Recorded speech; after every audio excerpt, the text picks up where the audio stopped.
Miren, en general, suelo decir que un judío tiene que ir por lo menos una vez en su vida a una iglesia evangélica. Porque si alguno cree que el mundo nos odia, vayan a muchas iglesias y van a ver cuánto nos aman.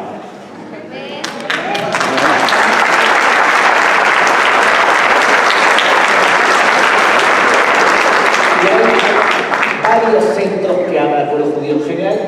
Los judíos de Israel somos admirados en lugares donde se valora la ciencia, en lugares en donde el progreso se mira como algo digno de felicitar. En aquellos lugares donde si te esforzas y ganas más dinero por hacer un esfuerzo y eso se premia, en esos lugares suelen amanecer. En lugares en donde organizan huelgas masivas, no suelen amanecer. Ahora, les digo todo esto porque cuando he venido para aquí, he recibido tanto amor como cuando voy a una iglesia evangélica. Y recibir amor de judíos es problemático. En general, no todo el mundo quizás valora la pasión que tenemos nosotros para explicar por qué estamos defendiendo nuestra casa, y sentimos muchos de los que nos dedicamos a esto hoy en día en Israel, que ustedes entienden la angustia que sufrimos totalmente igual que nosotros. Entonces, para mí es un gran desafío porque ustedes vienen con mucho conocimiento acumulado de cosas que han ocurrido desde el 7 de octubre. Entonces voy a tener la misión de explicarles quizás algo diferente y que intenten perdurar más allá del análisis puntual de lo ocurrido. Esa va a ser mi misión. Voy a intentar hacerlo relativamente rápido. Entonces vamos a hacer lo siguiente. Yo voy a explicar tres niveles diferentes. Uno, ciertas razones ligadas al comienzo de la génesis del conflicto. Luego, algunos temas relacionados con la guerra en sí. Y la tercera parte, proyecciones posibles. Y entonces vamos a empezar por lo primero. Importante entender que entre las razones hay que entender cómo está confeccionado hoy el Medio Oriente. Porque esta guerra no está desconectada de todo lo que está ocurriendo en el Medio Oriente. Hoy en el Medio Oriente tenemos 4 fuerzas políticas a tener en cuenta. La primera, existen países chiitas. La Shia es el 15% del Islam. Y tiene un país que quiere promover ese chiismo a todo el mundo y que hoy domina Irán, Irak, Siria, Líbano y una isla en Yemen que son los hutíes. Son todos chiitas. En el camino también quieren desarrollar capacidad nuclear y tienen mucho para poder desarrollar dicha capacidad. Y en América Latina son mucho más fuertes que los musulmanes sunitas. Los musulmanes chiitas, se calcula, según la CIA, que hay alrededor de 10.000 chiitas con pasaporte venezolano, boliviano y de otros lugares deambulando por nuestro continente, pasando fronteras, cosa que para los servicios de inteligencia de América Latina es todo un desafío. Además, Hezbollah está metiendo en el Medio Oriente y también en Sudamérica drogas muy potentes y muy dañinas como una llamada Captagon. Los terroristas que mataron a nuestras mujeres, niños y soldados estaban drogados con Captagon. Se llama la droga tiradista. Y entre otras cosas, han hecho un acuerdo enorme con los narcos en donde Hezbollah les lava dinero. Se calcula que de más o menos 1.200 a 1.500 millones de dólares de presupuesto anual que tiene Hezbollah, 400 los lava en América Latina de narcos. O sea que para ustedes es un problema también Hezbollah, porque México tiene un problema de drogas, de tráfico de drogas. Entonces, por un lado tenemos los chiitas. Los chiitas tenían terror a algo que era evidente. Estábamos a punto de firmar la paz con Arabia Saudita. 2 ministros israelíes, unas semanas antes que comience esta guerra, fueron a visitar a Arabia Saudita con pasaporte israelí. Era evidente que íbamos a firmar la paz con Arabia Saudita. Esta guerra le sirve a Irán para intentar probar que no firmemos esa paz. O sea que tenemos por un lado un grupo que se llama la media luna chiita, países chiitas. Segundo grupo, son países radicales islámicos que no hacen terrorismo, pero pagan terrorismo. Se llaman los países de los hermanos musulmanes. Y son dos países. La Hermandad Musulmana es una organización supuestamente ideológica que hace adoctrinamiento, pero de la Hermandad Musulmana surgieron muchos grupos terroristas.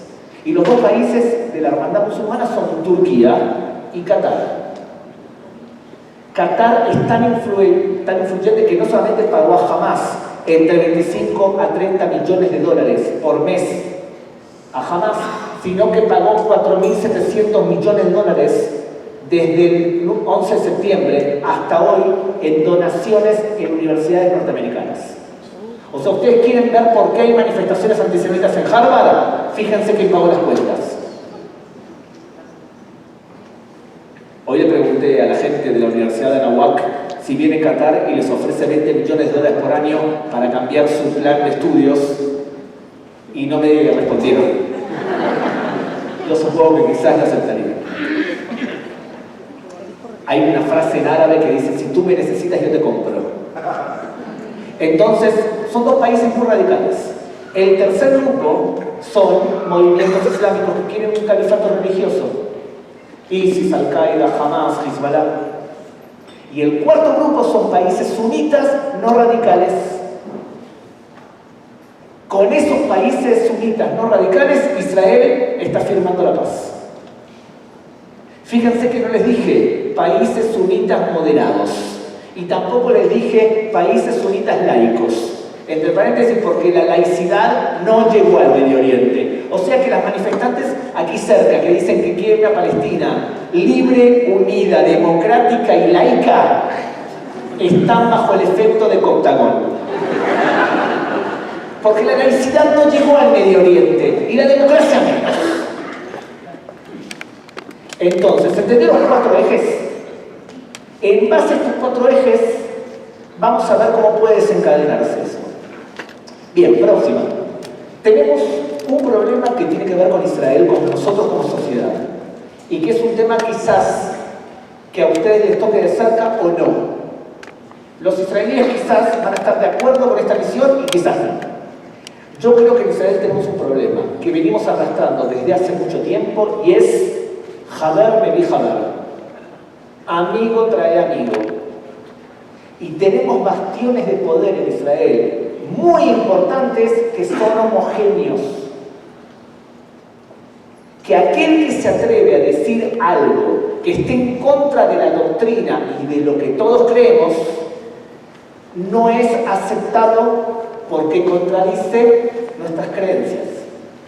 Los cuatro polos importantes de homogeneidad en Israel son la justicia, la academia, las universidades, la prensa y la élite militar. Ahora, esto es muy importante por varias razones. Si todos los militares creemos que jamás está disuadido y que jamás no nos va a atacar, cuando una chica de la frontera entre Israel y la Franja de Gaza te dice que se están moviendo de manera no normal y que están entrenándose para atacar, y tú le pasas la información a tus generales ¿qué te dicen? No es importante, porque contradice tu creencia. Miren, a mí, a Gabriel, me pasó algo parecido en esto. Desde que se creó Tzara Shelem en el año 2010, yo vengo diciendo que el conflicto palestino-israelí, lamentablemente, no es por tierras, sino que es un conflicto religioso. Porque el Hamas habla de forma religiosa. Ustedes saben la cantidad de gente que me dice: no es religioso, porque nosotros pensamos que es por tierra. Genial, tú piensas que es por tierra, hermoso, pero él no. Entonces, a mí no me importa cuál sea tu doctrina. No podemos sufrir nosotros el síndrome del espejo. Nosotros somos laicos, pensamos que todos son laicos. Pensamos que a nosotros la tierra no es importante y pensamos que todos los demás piensan igual. Hay ciertos bastiones que son tan homogéneos que es problemático si queremos analizar a los que tenemos enfrente en el idioma del Medio Oriente. Les voy a dar un ejemplo puntual. Yo estudiaba en la Universidad Islam. Había terminado de estudiar ciencias políticas y me puse a estudiar Islam. En ese momento, Yasser Arafat había firmado un acuerdo con Israel, el acuerdo de Oslo, y él repitió 19 veces en sus discursos que nadie podía criticarlo a él porque él hizo lo mismo que hizo Muhammad Mahoma con la tribu de Quraysh. Mis profesores de Islam se tomaban la cabeza y decían, es terrible lo que está diciendo. ¿Qué es lo que estaba diciendo? Bueno, lo que estaba diciendo en resumen es lo siguiente. En el año 628, Mahoma y sus 1000 soldados intentan conquistar la Meca, la ciudad en donde él había nacido. Y cuando salen los soldados de la Meca, son 10.000. 1000 de Mahoma contra 10.000 de la Meca. Es imposible que gane. Hace cuentas rápido Mahoma y dice, no puedo derrotarlos. Y les propone a los mecanos, mecanos es un grupo de música española, a los de la Meca, les propone un acuerdo. Durante 9 años, 9 meses y 9 días, Mahoma se compromete a no atacar más a las caravanas comerciantes de la Meca. Y a cambio, los de la Meca le permiten a Mahoma presentar sus ideas filosóficas en la Meca. Primer año el acuerdo lo cumple Mahoma. Segundo año se da cuenta que los comerciantes de la Meca se fueron a hacer negocios por el mundo y que dejaron en la Meca a mujeres y ancianos. ¿Qué hace Mahoma? Viola la tregua, conquista la Meca y se termina el asunto. Y le preguntan a Mahoma, Mahoma, violaste la tregua. Las treguas existen para ser violadas, se favorece el Islam. Pero mentiste, se puede mentir, se favorece el Islam. Lo que nos estaba diciendo Yasser Arafat era, les voy a mentir. Y nosotros, como somos occidentales, y nos educaron que no levantará falso testimonio. Pensamos que a nosotros nos educaron a eso, y todo el mundo piensa igual. Ahora, si se entiende el concepto de taquilla, que es faltar a la verdad para conseguir un objetivo, se entiende por qué dijeron que había 500 muertos en un hospital de Gaza, o por qué están diciendo que ahora ya hay 25.000 muertos, porque pueden lanzar cualquier cifra al espacio y los medios de comunicación la van a repetir. Y la fuente de esa información es Hamas. Dicho todo esto, tenemos acá un problema. Y ese problema nos llevó a lo siguiente. Hubo 3 errores de concepción problemáticos para Israel. Todavía no se llevó a cabo una comisión de investigación que analice por qué nos atacaron por sorpresa. Lo que está claro, me parece que ustedes también, es que esto va a ser un trauma nacional parecido o mayor que la guerra de Yom Kippur. Nos cambió muchísimo a los israelíes. Muchísimo. No hay una comisión porque todavía no se formó esa comisión, pero estoy seguro que lo que voy a exponer acá van a concluir lo mismo. Y que acá hay un problema de concepción. Y la concepción es parecida a la concepción que ya nos llevó a 2 fracasos importantes. Primer fracaso de Yom Kippur. La concepción ¿cuál era? Egipto no tiene superioridad aérea y por lo tanto no es lógico que nos ataque por sorpresa. Nos atacó. ¿Quieren otro ejemplo de una concepción equivocada? La concepción era un judío no va a asesinar al primer ministro de Israel. Y por lo tanto, Yigal Amir estaba sentado en una piedra y bajó Yitzhak Rabin, los guardias de seguridad. Como vieron todos judíos, lo seguían a Rabin sin mirar para afuera. 3 balazos a la espalda al primer ministro de Israel, Yitzhak Rabin, por un problema de concepción. Ahora, ¿cuál era la concepción en este caso? Bueno, había 3 concepciones. La primera, la más importante, que la prensa en ese sentido ayudó invitando todo el tiempo a generales que confirmaban esta concepción. Y la concepción es, jamás está disuadido. En hebreo se llama arta. Está disuadido. No nos va a atacar porque no es lógico que nos ataque cuando son tan inferiores militarmente. En las últimas guerras Israel los aplastó y por lo tanto no es lógico que nos ataque. Segunda concepción importante. Si nosotros compramos a Hamas, Hamas va a vivir de nosotros, no es lógico que nos ataque. Israel permitía por día que 20.000 gazatíes a 40.000 gazatíes entrasen a Israel a trabajar. Entonces, ¿cuál era la lógica? ¿Cómo te va a atacar alguien que tú le das de comer? Tercer error. Centrarnos en la tecnología. Israel tiene 2 medidas tecnológicas espectaculares para poder protegernos del ataque a la Franja de Gaza. Primero, cúpula de hierro. el sistema antimisiles que derriba del aire con un 92% de éxito. Segundo, una valla de seguridad súper inteligente, que si un pajarito se sube arriba, sabe decirte que es un pajarito. Esas tres concepciones, no había alguien que pensase, con esto no es lógico que nos ataquen.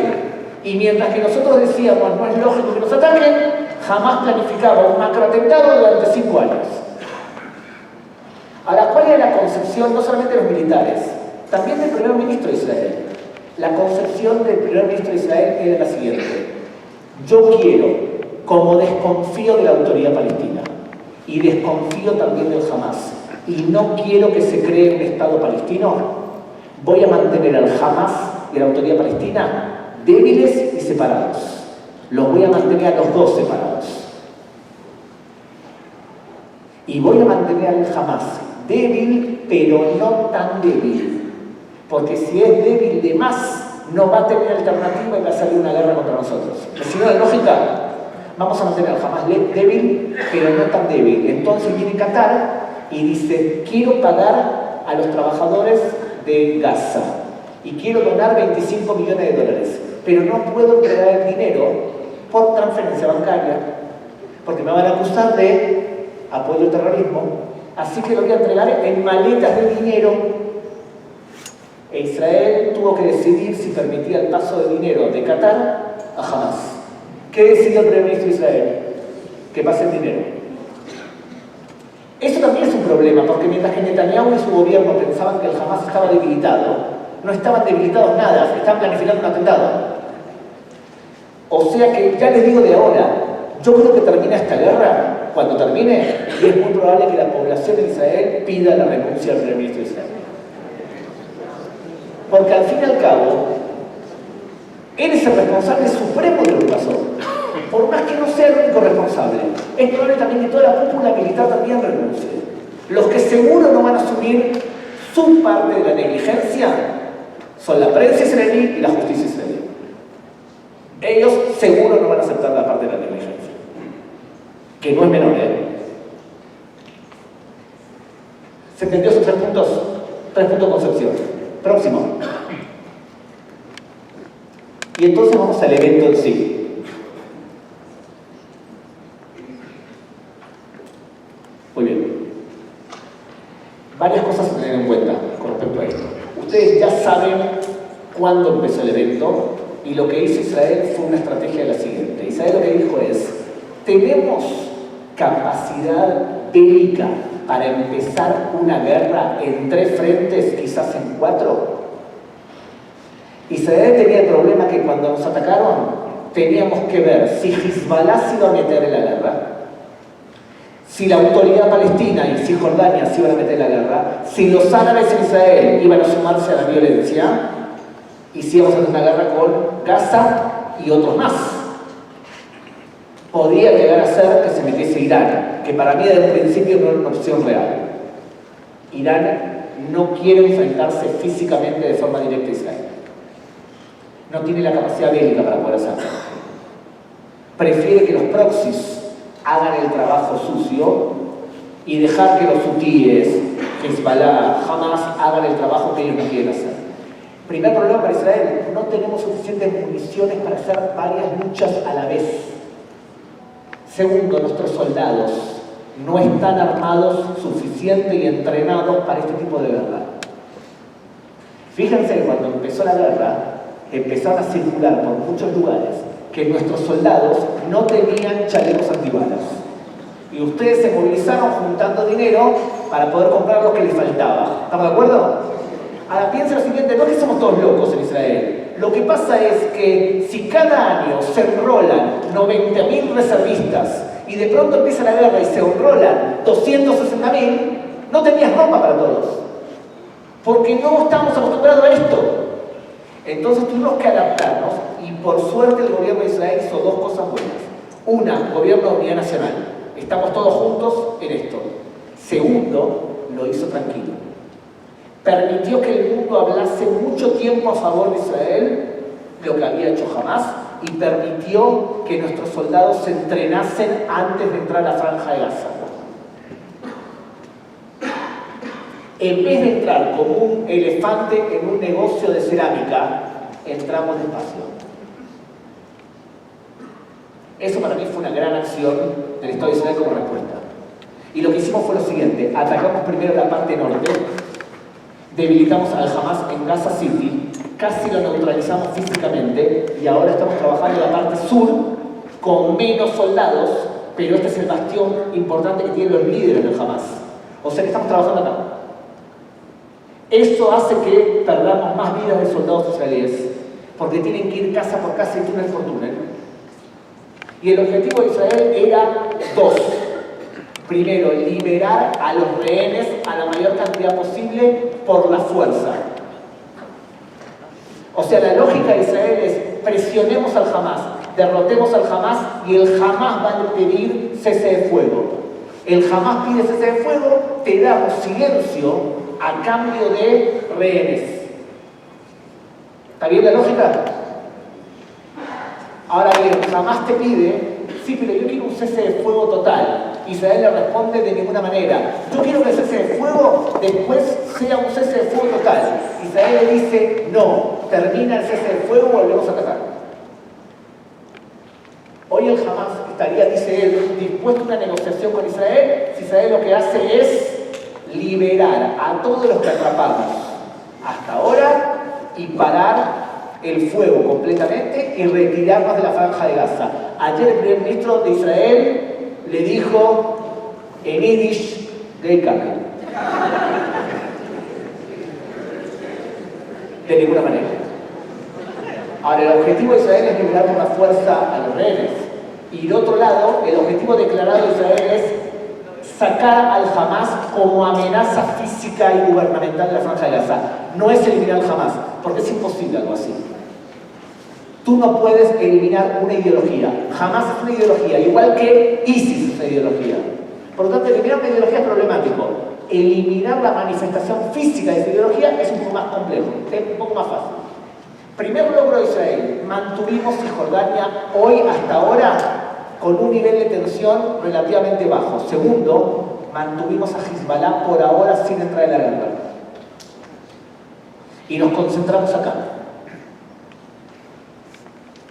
Ahora bien, un punto importante: jamás el ADN del Hamas viola la ley internacional.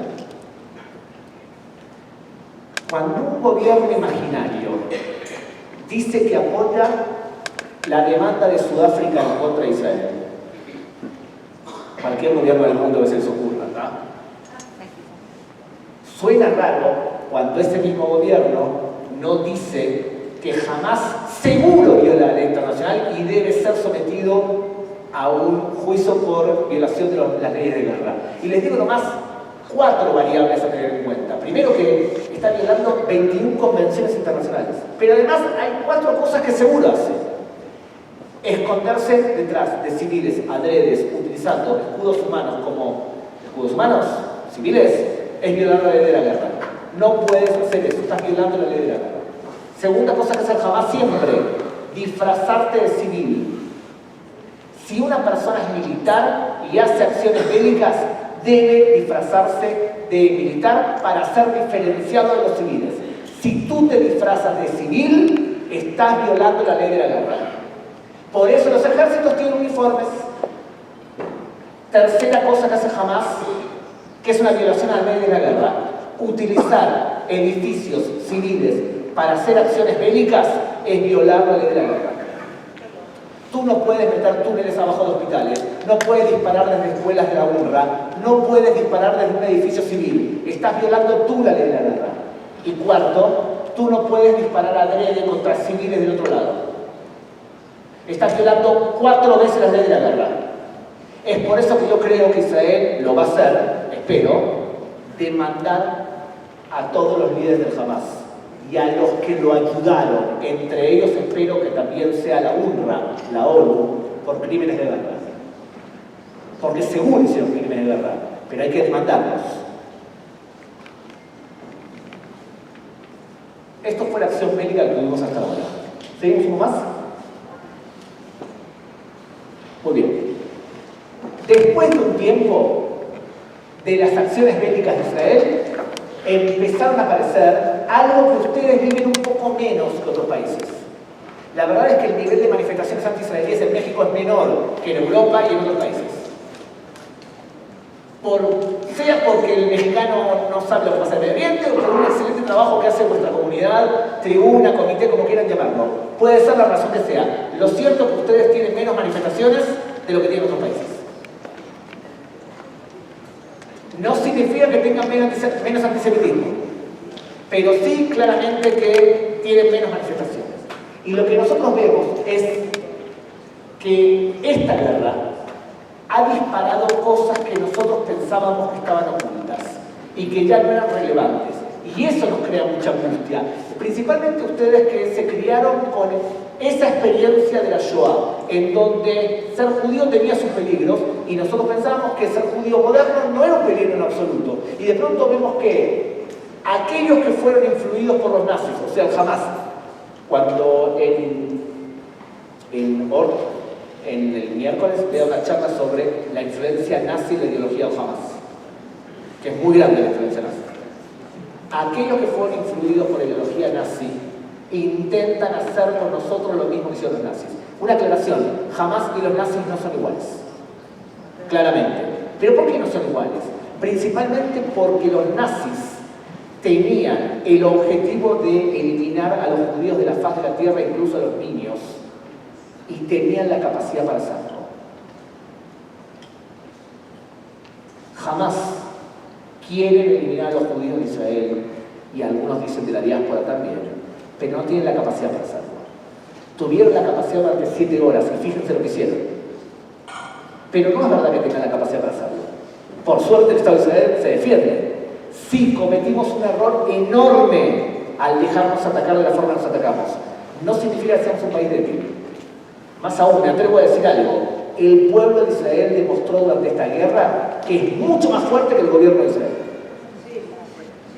Mucho más fuerte. Mientras que algunos en las cúpulas se siguen peleando, el pueblo de Israel hace lo mismo que hicieron ustedes acá. Ustedes organizaron un evento que se unieron varias comunidades juntas. Porque en este momento no hay tiempo para la estupidez. Venía a hablar conmigo y solamente para el público. Acá tenemos que estar todos juntos. Bueno, el pueblo de Israel, no el gobierno de Israel, sí se movilizó todos juntos, y el nivel de homogeneidad de la población de Israel, yo les sugiero que no se guíen por lo que dicen los medios de comunicación en Israel. El público de Israel está muy unido. Más allá de una campaña que los medios de comunicación no han hecho mucho ruido de eso, de muchos soldados que dicen: me llamo tal, él es tal, yo soy religioso, él es laico, le pido a los medios de comunicación, a los políticos, si no tienen algo meajer, unificador para decir, cierre la boca. Es una campaña en Israel que va por WhatsApp, por supuesto, y la gente dice: cierre la boca si no tiene nada importante para decir. Ahora combatimos. Muy bien. Ese sentimiento de odio hacia Israel, odio hacia los judíos, hoy tiene 3 instigadores fundamentales. En buena parte del mundo latino, la prensa no ataca y no demoniza a Israel. Lo digo en forma bien clara, Los medios de comunicación más anti-israelíes, que más demonizan a Israel, son los españoles y algunos medios de comunicación de algunos países. Pero hay muchos medios de comunicación que no están hablando en contra de Israel, que llaman a un Hamas grupo terrorista, que dicen que Israel tiene derecho a defenderse. Yo no estoy de acuerdo con la visión que dice que todos los medios de comunicación odian a Israel, porque no es verdad. Hay medios de comunicación que hablan sobre el derecho de Israel y que están peleando la guerra, que es la guerra de Occidente. Pero hay medios de comunicación que evidentemente fomentan este antisemitismo. Lo vemos, por ejemplo, en la BBC de Londres. Lo vemos en Al Jazeera. Lo vemos en la televisión española. Por supuesto que hay medios de comunicación que demonizan a Israel. Ese es un principal factor, pero hay 2 factores más. Primero, en el pasado, los que fomentaban el antisemitismo eran principalmente la extrema derecha. ¿Se acuerdan? En la actualidad, la inmigración musulmana en Europa y la extrema izquierda, y a veces las izquierdas, son los líderes de fomentar ese antisemitismo. Ahora la pregunta es ¿por qué? No quiero entrar en por qué lo hace la comunidad musulmana, su radicalidad, porque sería una charla muy larga. pero me voy a centrar en la extrema izquierda. Hay 3 teorías para explicar por qué la extrema izquierda demoniza a los judíos de Israel. 3 teorías, ustedes compren las 3 o ninguna. 3 teorías. La primera, estamos infectados en muchas universidades por el principio de la interseccionalidad. Desarrollado en los años 90 en Los Ángeles por una mujer de color, dice que tu identidad básica es una y tú eres principalmente algo. Tú eres principalmente judío, tú eres principalmente hombre, tú eres principalmente mujer. Y la interseccionalidad lo que dice es que el mundo está dividido entre buenos y malos, entre perjudicados y perjudicadores. ¿Quiénes son los perjudicados siempre? Bueno, todas las mujeres siempre son víctimas, te van a decir ellos.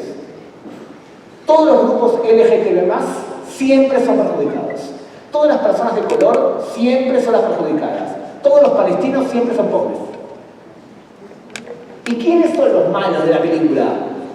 Los blancos, los hombres, los ricos, los judíos. Como todos los pobres y todos los perjudicados, nosotros tenemos que unirnos porque los ricos y fuertes siempre se unen. Entonces tenemos que hacer alianzas incondicionales. Eso explica por qué grupos feministas no dijeron nada cuando violaron a judías, o bien por qué grupos feministas se alían de forma automática con Irán. ¿Qué une a Irán con grupos LGTB? La interseccionalidad. Primera razón. Segunda, creo yo que es importante. A ver, una pequeña encuesta. ¿Qué piensan ustedes? ¿Quién se moría más fácil por enfermedades tontas? ¿Ustedes o vuestros abuelos? ¿Quién conoció más países y más culturas? ¿Ustedes o vuestros abuelos? ¿Quién tiene más acceso a información? ¿Ustedes o vuestros abuelos? El desafío nuestro de esta generación es, tenemos acceso a toda la información posible, es diferenciar qué información es buena y qué no. Nosotros vivimos un periodo de tiempo llamado la modernidad, y la modernidad nos ha dado muchas alegrías.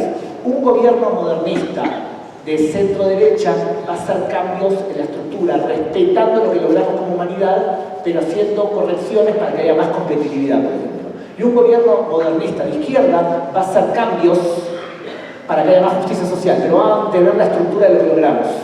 Les voy a hacer una pregunta no políticamente correcta. ¿Vuestro presidente es modernista o postmodernista? Porque el postmodernista lo que quiere es destruir al sistema para implementar uno nuevo. Yo creo que quizás tiene una ideología que tenga, pero la sociedad mexicana es modernista.